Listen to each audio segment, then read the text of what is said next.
L'homme ne vivra pas de pain seulement, mais de toute parole qui sort de la bouche de Dieu.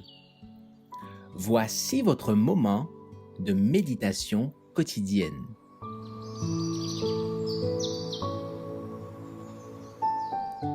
Maranatha.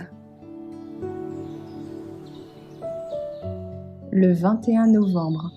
Contempler les choses éternelles. Nous regardons non point aux choses visibles, mais à celles qui sont invisibles, car les choses visibles sont passagères et les invisibles sont éternelles. 2 Corinthiens 4, verset 18. Si l'Église veut revêtir la robe de justice du Christ et rompre avec le monde, devant elle luira l'aurore d'un jour resplendissant et glorieux. La promesse de Dieu à son égard subsiste éternellement.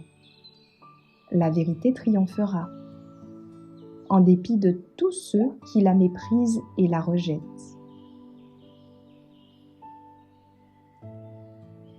Bien que parfois retardés en apparence, ces progrès n'ont jamais été arrêtés. Avec cette énergie divine, le message, renversera les plus fortes barrières et triomphera de tous les obstacles. La perspective du salut des âmes soutenait le Fils de Dieu pendant sa vie de labeur et de sacrifice. À cause du travail de son âme, il rassasiait ses regards, dit l'Écriture. Fixant les yeux sur l'éternité, il contemplait par anticipation le bonheur de ceux qui, par son humiliation, avaient reçu le pardon et la vie éternelle. Il entendait les élus chanter le cantique de Moïse et de l'agneau. Nous pouvons nous représenter l'avenir et la félicité céleste. Les visions contenues dans la Bible nous donnent un aperçu de la gloire future.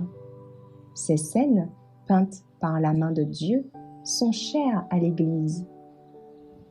Par la foi, nous pouvons nous tenir sur le seuil de la cité céleste et entendre déjà l'accueil triomphal réservé à ceux qui, dans cette vie, coopèrent avec le Christ et considèrent comme un honneur de souffrir pour lui.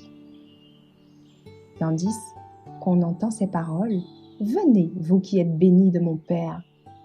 Les rachetés déposent leur couronne aux pieds du Rédempteur en s'écriant « L'agneau qui a été immolé est digne de recevoir la puissance, la richesse, la sagesse, la force, l'honneur, la gloire et la louange. À celui qui est assis sur le trône et à l'agneau soit la louange, l'honneur, la gloire, la force au siècle des siècles. » Matthieu 25, verset 34, Apocalypse 5, versets 12 et 13. Là, les élus accueillent par des acclamations joyeuses ceux qui les ont amenés au Sauveur, et tous s'unissent pour chanter les louanges de celui qui mourut pour que des hommes puissent posséder une vie semblable à celle de Dieu. Le grand conflit est terminé. Des chants de victoire remplissent le ciel tout entier lorsque les rachetés entonnent ces joyeux accents. Gloire à l'agneau qui a été immolé, qui est revenu à la vie, au puissant vainqueur.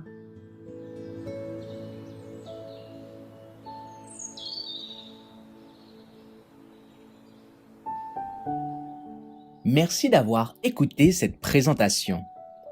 Assurez-vous de nous rejoindre demain pour votre moment de méditation quotidienne avec lereste.org.